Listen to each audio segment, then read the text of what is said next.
আমার একটা স্বপ্ন পূরণ করো ও গো দয়াময়। তোমার পথে চলতে গিয়ে মরণ যেন হয় আমার। তোমার পথে চলতে গিয়ে মরণ যেন হয়। আমি অটল যেন থাকতে পারি আল কোরআনের সাথে, ধৈর্য নিয়ে ডাকতে পারি দিন কায়েমের পথে।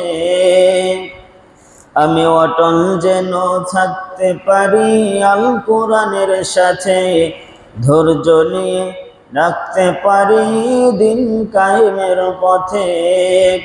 আমায় ধৈর্য দিও, সাহস দিও ও গো দয়াময়। তোমার পথে চলতে গিয়ে মরণ যেন হয় আমার। তোমার পথে চলতে গিয়ে মরণ যেন হয়।